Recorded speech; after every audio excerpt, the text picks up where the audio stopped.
Hi everyone, welcome back to WGAB, the GabCast, where we are highly caffeinated and underslept. I am Kathy. I own the paper. I am technically the editor, even though Cameron off-screen does all the heavy lifting. And sometimes we let this guy, Pat, our news and politics guy, help out too. How you doing, Pat? Doing good. It was nice to have a week without a storm. Let's not jinx anything just yet. Hey, NHC, nothing in the 7-day outlook. Yeah, shh. We shall not speak of the name of the storm. Anyway, so we're going to talk today about, like, creepy dead things, right? Yeah. And other stuff. And other stuff. Not just dead things. And not real dead things. Evil dead things. Evil dead.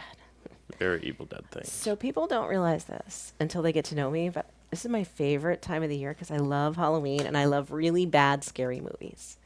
And all this month we've been having Nicole Vogler. Mm-hmm. She's a Generation Z, and we've been having her review Gen X horror movies. And it's hysterical to me to see how she describes them. Like, this week she did The Evil Dead. And, Yeah. Have you seen The Evil Dead? I have. It's one of my dad's favorite horror movies because he liked it because it's like, it doesn't take itself too seriously. Like, it's kind of funny. A woman is sexually violated by a tree. How can you take that seriously? Exactly. It's not like your typical kind of, compared to the other stuff that she's been doing, Friday the 13th. Which is also not a very serious movie. Yeah. I mean, it's... Yeah, I grew up... But that's the thing is, like, those older movies like Friday the 13th and Nightmare on Elm Street and stuff, it's like, they're playing into being campy while also trying to be scary. The Evil Dead is, like, self-aware of it in a way that those two aren't, in my opinion. I would disagree that they were not aware. I see where it might read that way to people of a more recent generation, as I carefully do not call my generation old. But there's no situation in which Nightmare on Elm Street was a serious movie. Yeah. It was scary, though. It was, I mean, is it the first one where the guy is dead inside the waterbed? Yeah, he gets pulled in. It's awesome. Yeah, I remember I grew up absolutely hating scary movies. I got too scared, hated them. The only thing I could do was like zombies because I just wasn't scared of zombies. And as... How can you not be scared of a zombie? You know, I feel like they're undead. They're the easiest to kill. They're not the easiest to kill. They're undead. You can't kill them. Yeah, you can. How? A bullet to the head. I thought you had to decapitate them. I don't think so. There's different rules for everybody. Are we going off the Night of the Living Dead rules? I mean, Night of the Living Dead is the quintessential zombie movie. I know, but it's like boring too. The views expressed by Patrick Heinzen do not necessarily represent the views of the owners, advertisers, or any other official representative of the Gabber newspaper. That is a beautiful movie. Shut your horror hole. I grew up hating horror movies because I was too scared of them. And then I watched them after I was going to be scared of them. So now I like Nightmare on Elm Street because I think it is legitimately scary. But I think that a lot of them, like the older ones, are just kind of stupid in a good way.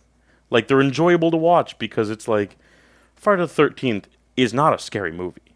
No. It's wearing a fucking hockey mask. Exactly. Hockey mask. Exactly. But it was scary, like, when I was a kid to think about, like, a slasher. But I watched it after a time where I would have been scared and enjoyed it. You watched it after a time where you would have been sent to sleepaway camp without your will. Against your will. I don't think I was ever sent to sleepaway camp. But you could have been. Yeah, I guess. Like, that was happening to your contemporaries. Yeah. Like, now, my mom always you're too threatened old. that I would live with Mama Raccoon. That was always what I was threatened if I was bad. Who is Mama Raccoon? That's there like was the a worst big Muppet raccoon ever. there was a big raccoon that lived in our backyard. And raccoons are great. They get to eat out of the trash. No one yells at them. Why did you They not seem want to like live God's with them? second favorite. They have thumbs. And cute little eye masks. Yeah, they're great. They wash. I remember when I was a kid, we had a little plastic wading pool, and the raccoons would wash their food in our pool. Have you seen the video of the raccoon washing cotton candy and it just dissolves? Oh, now I feel bad for the raccoon. And I don't know how we got from Freddy Krueger to that poor, disappointed raccoon. Horror movies. The Evil Dead. I watched it when I was... It was probably one of the first kind of older horror movies that I watched. because like I said, I didn't like horror movies, but I really did like kind of creepy thrillers, modern thrillers. I loved Get Out and Hereditary, which is not thriller. That's a horror movie. Have you seen Don't Say a Word? Is that what it's called? Don't look it up now. I can look it up. You talk. They're not looking at me. No one cares about me. It's a new one, right? Yeah, I just saw it like haven't. 2 weeks ago. I haven't, but I just was too afraid to watch anything that was like bloody and gory. I didn't like blood very much, and that's what like all the old slasher movies were. And The Evil Dead is not it's very bloody. I mean, Nicole said it, be prepared for blood and other bodily fluids. But it is very good, and it has scary elements, especially for the time, it being just like legitimately like the practical effects are very good. Tree rape. Yes. I think in the tree rape genre of films, this might be the only one. Even in Harry Potter, the Whomping Willow did not cross that line. But given how J.K. Rowling feels about, trans people, I guess that she wouldn't have done that. Yeah. Trans species. Yeah. New low for the podcast? Interesting commentary. Interesting connection. I mean, I think we all are owed a little bit of levity after the past month. Yeah, it's definitely been a lot. Like I said, it was nice to have a week off of evacuating, and it was nice to have a full week of having power and Wi-Fi and nice to like clean water. Sleep in your own bed and not on an air mattress. Able to take a warm shower. This is horrible because we're saying all this, and Cam is currently sleeping on a couch. Your couch. It's a comfortable mattress. I'm not going to lie to you. It's brand new. And she's not homeless. No, she doesn't have a home. So Cameron's off camera, very upset. Let me explain. And this is a common thing happening in our area right now. She was renting in an apartment community. She did not have any damage to her unit, but there was damage in the community overall. So the community made the decision, everybody out. And they sent an email at like 9 o'clock on a Wednesday night that she had to be out by Sunday morning. And rather than try and rent the first place she could find, obviously she's staying at our house because we need Cameron at the paper. And we're not letting her like just leave. So we're like, you're not leaving. You're going to stay with us until you find something. So, but this is not uncommon. We know people who lost their homes in the flooding from Helene, and they rented a place, and then it was the rented place. The rented place was it was condemned because of Milton, and now they're like renting a third place. Like they're at the third location. Like, we're running out of places for people to live. Please, whoever's controlling the weather, stop. And the amount of people that I've run into that have just been like, I think I'm going to look for a place out of a flood zone now. Like, it's really showed everybody that lives in these... Sorry.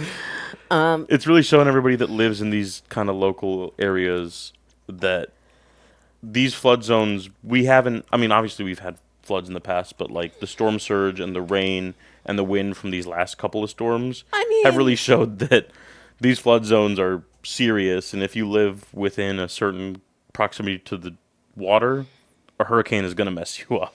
I mean, it's one thing to have like an inch or two of water in your house, but we're talking about people who were up to their chests. Yeah. People were out building arks. They were gathering 2 of every animal. It was really severe. Yeah. And people don't want to do it anymore. I get it. Like, it's exhausting for me, out of a flood zone, 38 feet above sea level, completely frigging exhausting for me to be like, oh, I guess I got to fill up some water jugs. But that's like nothing. That's like intense sea level privilege, if that's a word. Like, yeah, I mean, so the day after Milton, Cam and I went up to the beaches and just drove around and saw everything. And then I went out to Sunset Beach again on Friday. I love that picture. Yeah, it was... Mercedes on a dock. And it wasn't driven out there. No. It floated there and got stuck there at kind of a weird angle. I feel like that car might be totaled. I think so. Yeah. But I feel like... get it off? Honestly, I would leave it. Like, get it... Forever? You could, like, get it, like... I mean, there's some environmental issues there. It's got fluids Take the engine out. Well, but how? I mean, it's not like the engine is feather light. How do you get the engine out? How do you get the oil out? How do you get the transmission fluid out? How do you get the windshield wiper fluid out? Yeah. I don't know what else. Brake fluid. There's all kinds of fluids in cars. Yeah, and that was just the tip of the iceberg. The Mercedes-Benz tip of the iceberg. The person I spoke to, he has two kayaks and a canoe. No clue where that came from. No clue whose they are. His neighbor got a call that they found his boat 14 miles offshore.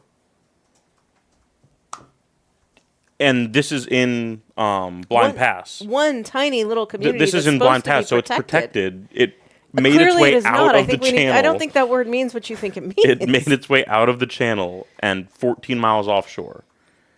Can we go back to talking about tree rape and dead people and seances? Because that seemed more cheerful. It was definitely when Cam and I went right after Milton, and we just drove around and saw every house at the edge of the beach with the orange X on it, and just like we were climbing up 4 feet of sand to like get pictures of houses. The sand was taller than us, and we had to climb our way up to get photos. It was I've never seen anything like that. And at the end of the beach where they were clearing out the sand, they had a 30-foot tall mound of sand. Well, are they going to put it back on the beach so we don't need to pay for renourishment? They're trying to. Okay. They're doing the city of Treasure Island. They're going through at night. They're doing a 24-hour schedule of trying to get this done because apparently, according to the PIO for Treasure Island... Let's tell people why they're doing Yeah, according to the PIO for schedule. Treasure Island, if anybody's ever driven down Sunset Beach, the roads are already narrow, but when the lanes are half filled with sand, it's pretty much one-lane roads all the way through. And work trucks, debris removal trucks, all of that, especially with all the debris on the roads, it's a maze to get through there. Tempers flare. Yeah, so contractors need to get in and do their job, but also residents want to get into their house, and the people who were more fortunate and have the ability to get back to their place want to get back to their place. So the city noticed that there were some, I don't believe physical, but just some altercations between residents and contractors. So they said, we're going to send the contractors in to get rid of the sand at night, and during the day, they're going to sift the sand. So figure out what sand can be cleaned and put back on the beach and what sand needs to be disposed of. And then from there, they're going to work with the county on doing renourishment. I think it's a sign that we're truly through the hurricane when people start to be jerks to each other again, though. Yeah. Like, we have this moment after the hurricane where it's very kumbaya, and I think that moment has passed. Yeah. So. What else do you want to talk about today? You went to a play. I did go to a play. How was it? It was interesting. It was interesting. So I went to see Jennifer, who was leaving at Urbanite Theater. And Urbanite is just over the Skyway in Sarasota. And I, by and large, love what they do there because they take chances. They do underrepresented work, marginalized voices, and it's wonderful. And the show was incredibly well executed. Flawless acting, amazing set design, beautiful direction. I just didn't like the play. I didn't like the book. I felt like it missed and fell down. And but the experience, I mean, it's even worth going to see. And I don't say this often. The show was so well done. It's worth going to see it. Yeah. Even though there are some issues with the script. Mm-hmm. Like, I don't want to bash him. So it's a writer. I'm a writer. I don't want to bash another writer. I just didn't agree with it. I didn't think it was well done. But I liked the acting. Yeah. And Tampa Bay actor Ned Averill Snell, who has done some really great things all across Tampa theaters, was in the show. He was amazing. Some other people I had seen several times in other shows, and it was wonderful. So I always like going down to Sarasota. We go down, and if we have enough time in our day, not only do we go see the show, we stop at a place called Owen's Fish Camp, and we get a seafood boil. And they come out to your table, 2 of us, this massive metal tray, and they just dump mussels and crab and shrimp and butter, like a lot of butter. Mhm. I was high on butter for most of the weekend. Corn, potatoes, all that stuff. It was Yeah. great. So I like. It's a nice event to go to Urbanite. I enjoy it. So Is Urbanite isn't the one that's connected to the art museum down there, right? no, Urbanite is their own incredibly small theater, Okay. like ridiculously small number of seats. So That's really cool. I wish I went to more plays and shows and stuff, but well, I just didn't. it helps to be assigned the show to review for Yeah, the paper true. because then you don't pay for it. and True. You got to go, but It sounds cool. it was cool. How are we doing? I think we can call it. We've Yeah, covered we're a lot of tired. ground. We've covered, I'm going to say tree rape again. That's the catchphrase because I can't get past that. I never thought about it like that before until Nicole wrote it. I know. You see things as a kid, you just ignore it. We've covered that. We've covered the Mercedes that floated onto a dock. We've covered seafood boils and plays. I mean, it's really kind of a well fleshed out podcast. Yeah. We even touched on ourselves and Cam's homelessness. We don't call her homeless. The phrase is unhoused. Unhoused. And technically, she's not unhoused. She has a home. Yeah. All right. With Thank you. that, Thank you for watching WGAB the GabCast, and we will see you next week. I think we're going to have wine next week.